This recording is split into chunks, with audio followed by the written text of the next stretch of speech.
जय हिंद दोस्तों। आज की इस वीडियो में जनगणना के बारे में बताने वाले।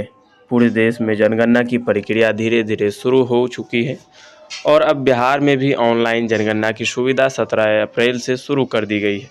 अब आप घर बैठे खुद से अपना सेंसस फॉर्म भर सकते हैं, यानी कि जनगणना फॉर्म खुद से घर बैठे भर सकते हैं, वह भी बिना किसी अधिकारी का इंतज़ार किए। यह सुविधा सेंसस ऑफ इंडिया द्वारा दी जा रही है ताकि प्रक्रिया आसान और पूरी तरह डिजिटल है। लेकिन यहाँ एक बहुत ज़रूरी बात, कई लोग जनगणना में पूछे जाने वाले सवालों को छुपाने या गलत जानकारी देने की कोशिश करते हैं। ऐसा बिल्कुल भी ना करें, क्योंकि जनगणना का डेटा देश की योजनाओं, सुविधा और विकास के लिए इस्तेमाल होता है। अगर जानकारी गलत दी जाएगी तो इसका नुकसान सीधे आपको और आपके क्षेत्र को ही होगा। इस वीडियो में मैं आपको बताऊंगा कि कैसे आप अपने मोबाइल से या लैपटॉप के माध्यम से जनगणना का फॉर्म भर सकते हैं ऑनलाइन, और इसमें कौन कौन से दस्तावेज लगेंगे और किन बातों को ध्यान रखना ज़रूरी है। और हालांकि यहाँ पर एक और भी बात मैं बता दूं कि यहाँ पर आपको वीडियो बिल्कुल भी स्किप नहीं करना है, क्योंकि यहाँ पे 33 सवालों का जो चर्चा चल रहा है, तो इसमें मैं बताऊँगा जो 33 सवाल आपसे जनगणना में पूछे जा रहे हैं, उन सवालों के जवाब कैसे देना है, वो जानकारी मैं इसमें स्टेप बाय स्टेप आपको बताऊंगा। पूरा ज़रूर देखें, क्योंकि एक छोटी सी गलती भी आपके डेटा को गलत कर सकती है और आप योजनाओं का लाभ नहीं ले पाएंगे। तो इसलिए वीडियो को बिना स्किप किए देखेंगे कि किस तरह से यहाँ पर हम जो है जनगणना फॉर्म भरने वाले हैं ऑनलाइन और क्या क्या दस्तावेज लगने वाले हैं। तो चलिए वीडियो स्टार्ट करते हैं बिना लेट किए। साथ ही चैनल को सब्सक्राइब कर और अपने सवाल को कॉमेंट में ज़रूर पूछें।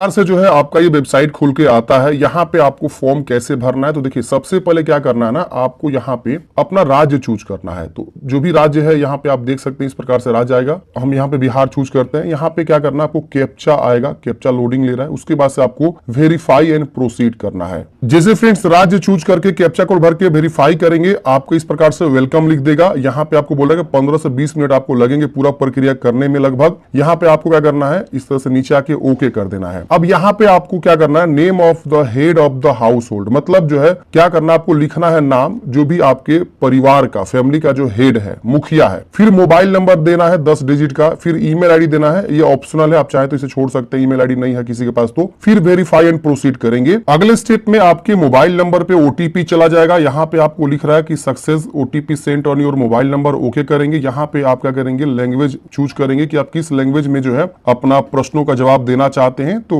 जो भी आप लैंग्वेज चूज करेंगे वही लैंग्वेज आगे आपको 33 प्रश्नों खुल के आएंगे। तो मैं हिंदी चूज करूंगा। यहाँ पे ओटीपी आपको लिख के वेरीफाई ओटीपी पे क्लिक कर देना है। जैसे फ्रेंड्स आप यहाँ पे ओटीपी लिख के आगे प्रोसीड करेंगे, अब यहाँ पे देख सकते हैं आपका ये जो है 6 स्टेप्स शो करेंगे। अब यहाँ पे आपको बताना है केंद्र, यहाँ राज्य आपका शो करेगा, जिला का नाम यहाँ पे आपको बताना है। तो जिला आप जैसे चूज करेंगे, फिर यहाँ पिन कोड आएगा। पिन कोड क्या करेंगे, आप यहाँ पे लिखेंगे और यहाँ पे आप जो है ग्राम, नगर, स्थान, ये जो भी लैंडमार्क है उसको लिख के यहाँ खोजे पे क्लिक करेंगे। तो मैं एक यहाँ पे जो है एड्रेस क्या करता हूं, डाल देता हूं और खोजे पे क्लिक करता हूं। तो मैंने फ्रेंड्स यहाँ पे एक एड्रेस डाला और जैसे मैंने खोजे पे क्लिक किया ना, ऑटोमेटिक क्या हुआ ना कि वहां पे जो है लोकेशन पहुंच गया। आप यहाँ पे देख सकते हैं ये लोकेशन यहाँ पे जो है इस तरह से मैंने डाला। मैं एक सैंपल लोकेशन डाला हूं, ठीक है। अब यहाँ पे जो है आपको देखिए ये जो रेड वाला दिख रहा है ना, ये ऑटोमेटिक वो क्या करेगा, आपको शो कर देगा। आप इसको चाहे तो और जूम कर सकते हैं, ठीक है। आप इसको इस तरह से जूम कर सकते हैं, ठीक है। जो भी आपका जूम है यहाँ से आप जूम करके जहां भी लोकेशन, मान लीजिए दिख गया यहाँ पे, तो आप यहाँ पे क्या करेंगे, उसको हाईलाइट करेंगे। मान लीजिए दिख गया यहाँ पे, क्योंकि ये अगर आप रहते हैं तो आपको तो पूरा सब पता होगा। तो इस तरह से आपको क्या करना है ना, अपने घर के जो भी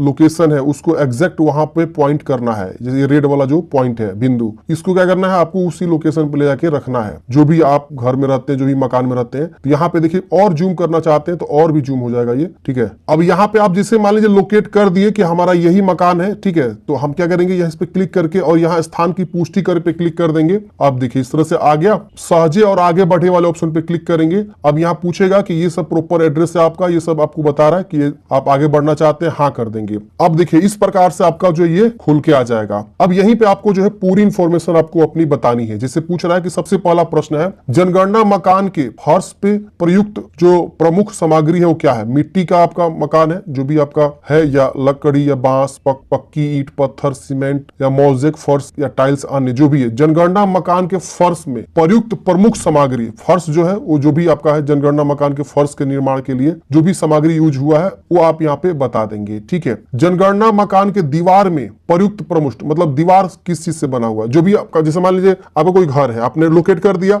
अब वो घर जो बना है उसका फर्श कैसा है, मिट्टी का है कि मजबूत है, टाइल्स लगा है या ईंट का बना है, वही पूछ रहा है। फिर दीवार जो है मकान के दीवार, मकान के दीवार का मतलब दीवार, जी हाँ, पत्थर मसाला गारा के साथ या जीआई या धातु या जो भी है, पक्की ईंट है, कंक्रीट है, तो आप ईंट कंक्रीट जो भी आप चूज करेंगे, अक्सर कंक्रीट ईंट से ही बनता है दीवार, तो आप यहाँ पे बता देंगे पक्की ईंट से है, या और भी है घास फूस, बांस, प्लास्टिक, मिट्टी, कच्ची लकड़ी, देख रहे हैं ना बहुत सारा ऑप्शन है। तो जिसका जैसा है वो सारे ऑप्शन है जो जिस तरह से मकान होते हैं। फिर जनगणना मकान के छत क्या है, तो स्लेट है या कंक्रीट है या अन्य है, पत्थर या पक्की ईंट है, मशीन निर्मित टाइल्स है, हस्त निर्मित टाइल्स है, प्लास्टिक है, घास फूस है, जो भी है। तो कंक्रीट अक्सर होता है छत, तो आप कंक्रीट चूज कर लेंगे। फिर जनगणना मकान की स्थिति अच्छी है, रहने योग्य है या जीर्ण शीर्ष लगा हुआ है उसमें, तो वो आपसे पूछ रहा है अपने अकॉर्डिंग जो भी है, आप यहाँ पे अच्छी है तो अच्छी, रहने योग्य है तो रहने योग्य, इस तरह से आप बता देंगे। फिर यहाँ पे सहजे आगे बढ़े पे क्लिक करेंगे। क्या आप सुनिश्चित हैं कि आप जारी रखना चाहते हैं, हाँ करेंगे। अगला प्रश्न अब खुल के आएगा। अब अगला प्रश्न में देखिए क्या पूछ रहा है आपसे, इस परिवार में समांतर रहने वाले व्यक्तियों की कुल संख्या, कितने लोग आपके वहां पे रह रहे हैं, 5 लोग, 6 लोग, 7 लोग, 8 लोग, जो भी आप यहाँ पे बता देंगे। परिवार के मुखिया का नाम ऑलरेडी मैंने डेमो के तौर पे भर रहा फॉर्म, तो यहाँ पे डेमो मैंने लिखा हुआ है। परिवार के मुखिया का नाम चुनी हुई भाषा में, यानी हिंदी में आपसे बोल रहा है तो जो भी है आप यहाँ पे लिख के और यहाँ पे क्या करेंगे,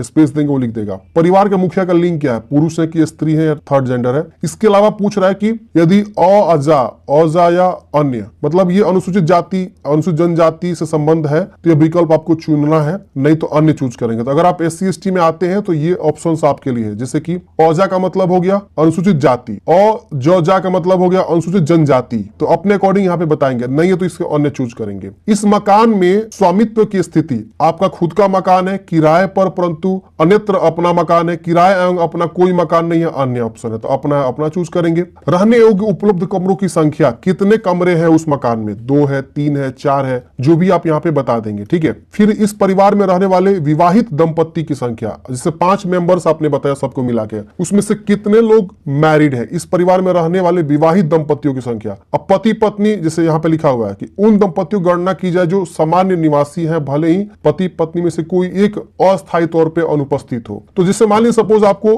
आपके घर में 4 लोग हैं जो मैरिड हैं, तो आप 4 बताएंगे, 2 हैं तो 2 लोग, आपके माता पिता सिर्फ मैरिड है तो 2 बताएंगे, ऐसे आपको बताना है। फिर यहाँ पे आपको आगे इस पे क्लिक करके हाँ करना है। अब अगला स्टेप्स खुलेगा, पेयजल के मुख्य स्रोत, आपके घर में कौन सा पेयजल की स्रोत है पानी पीने का, तो नल का पानी या अनउपचारित स्रोत, कुआं, हैंडपंप, ट्यूबवेल, झरना, नदी, नहर, टैंक या तालाब, झील या सीलबंद पैकेट बोतल का पानी, अन्य स्रोत। तो आप यहाँ से देखिए आपके घर पे किस तरह की व्यवस्था है, टैंक में आ जाएगा, तालाब, झील, टैंक एक साथ आ जाएगा, झरना, ट्यूबवेल है, हैंडपंप है, कुआं है या नल का पानी उपचारित स्रोत है। नल जैसे गांव में होता है, नल में नल लगा रहता है तो हैंडपंप आ जाएगा, हैंडपंप से पानी है, या अन्य स्रोत का ऑप्शन आप चुनाव कर सकते हैं। पेयजल स्रोत की उपलब्धता परिसर के अंदर है कि परिसर के निकट है कि दूर है, जहां आपका ये उपलब्ध है पानी पीने की पानी, तो आपके अंदर है, घर के अंदर, उस परिसर के अंदर, या उसके निकट है कि दूर है। प्रकाश का मुख्य स्रोत, आपके घर पे बिजली का मुख्य स्रोत क्या है, बिजली है या मिट्टी का तेल है, सौर ऊर्जा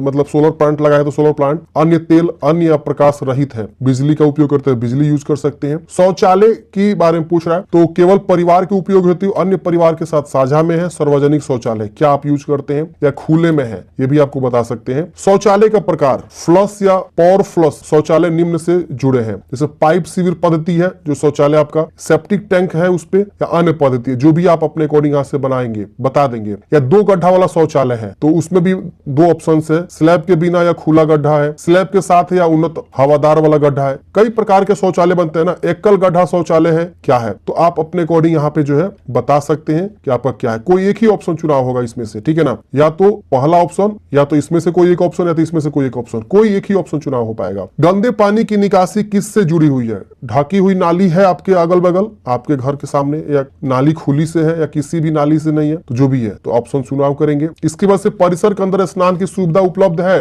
स्नान गृह आपने बनाया हुआ है, बाथरूम या छत के बिना अहाता है या नहीं है, तो जो भी आप यहाँ पे नहीं भी कर सकते हैं, या जो आपने स्नान गृह बनाया हो तो आप बता सकते हैं आपने बनाया हुआ है। रसोई घर और LPG या PNG गैस कनेक्शन की उपलब्धता है, तो यहाँ पे नहीं है आपके घर पे उपलब्धता, तो आप यहाँ नहीं खाना नहीं पकाते हैं, ये भी ऑप्शन है। एलपीजी गैस कनेक्शन उपलब्ध है, एलपीजी या पीएनजी गैस कनेक्शन उपलब्ध नहीं है, ये ऑप्शन है। घर के भीतर खाना पकाते हैं परंतु रसोई घर में नहीं है, खुले में घर के बाहर खाना पकाते हैं। तो जो भी आपके पास ऑप्शन है अपने अकॉर्डिंग चुनाव यहाँ पे करेंगे। इसके वजह से खाना पकाने के लिए प्रयुक्त मुख्य ईंधन क्या है? जलाऊ लकड़ी, फसल का अवशेष, उपला या पक्का कोयला, मिट्टी का तेल, एलपीजी मोस्टली बिजली होता है, गोबर गैस, सौर ऊर्जा, अन्य कई सारे ऑप्शन है। तो आप अपने अकॉर्डिंग चूज करके आगे बढ़े पे क्लिक करेंगे, हाँ करेंगे। अब देखिए अगला स्टेप्स आएगा ये रेडियो वगैरह के बारे में। तो परंपरागत रेडियो सेट है आपके पास या मोबाइल स्मार्टफोन है या अन्य किसी उपकरण है, ये उसमें आपको बताना है। टेलीविजन आपके यहाँ है, केबल कनेक्शन है या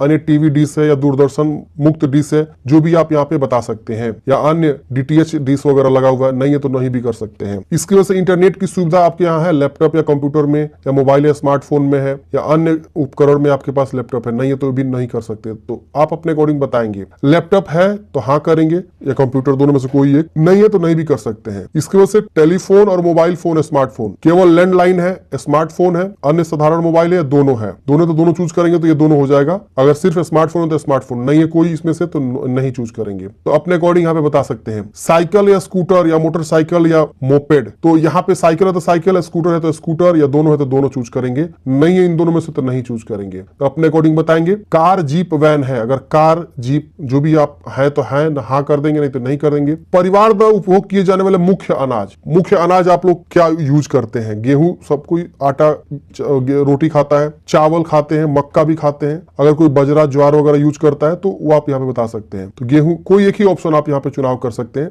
मल्टीपल नहीं ऑप्शन है। मोबाइल नंबर यहाँ पे आपका शो हो रहा है, यहाँ पे आपको सहजे और आगे बढ़े इस पे क्लिक करेंगे, हाँ करेंगे। अगला स्टेप आपका आएगा पूर्वावलोकन, मतलब आप एक बार सारी जानकारी को वेरीफाई करिए कि जो भी आपने यहाँ पे जानकारी दिया वो सारा चीज सही है आपका। तो जो भी आपने जानकारी बताया हुआ है वो सब यहाँ पे आपका शो हो रहा है, वो सारे प्रश्न आपके यहाँ पे शो हो रहे हैं। आप एक बार अच्छे से जानकारी को चेक करेंगे कि हाँ जो भी आपने जानकारी दी वो क्या है, यहाँ उसका क्वेश्चन है, यहाँ पे उसका आंसर भी आ रहा है। आप क्या करेंगे, नीचे आएंगे, आप इसको ड्राफ्ट के रूप में सेव कर लेंगे। अब ये ड्राफ्ट के रूप में सेव हो गया है। अब यहाँ पे पुष्टि करे और सबमिट करे पे क्लिक करेंगे तो आपका ये फॉर्म सबमिट हो जाएगा। लेकिन उससे पहले आप एक बार चेक करिए कि अगर कहीं कुछ गलती है तो संशोधन के लिए वापस जाए पे क्लिक करके आप इसमें जो चाहे वो सुधार कर सकते हैं। नहीं तो आप क्या करेंगे, सबमिट करें वाले ऑप्शन पे क्लिक करेंगे तो आपका फॉर्म क्या हो जाएगा, सबमिट हो जाएगा। और सबमिट होते ही तुरंत आपको एक एसएमएस आएगा, उस एसएमएस में आपको जो है एक आईडी रहेगा, उस आईडी को नोट कर लेंगे। ईमेल पे भी आपको आईडी मिल जाएगा। तो सेल्फ एन्यूमरेशन आईडी आप नोट कर लेंगे, 11 डिजिट का होगा, एससी आईडी उसको बोलेंगे। और जब आपके घर पे एन्यूमरेटर विजिट करेंगे आपके घर पे, तो आपको जो है वो आईडी शेयर करना होगा, जिससे वो आपको गणना करके आगे प्रोसेस करेंगे। तो इस तरह से फ्रेंड्स आपने देखा कि गणना कैसे करनी है। यही 33 प्रश्न का जो है आपको जवाब देना है। आप यहाँ पे देख लिए हैं पूरी इंफॉर्मेशन को। तो आई होप आप लोग समझे होंगे। अब आप इस प्रकार से जो अपना जनगणना का फॉर्म आसानी से भर सकते हैं।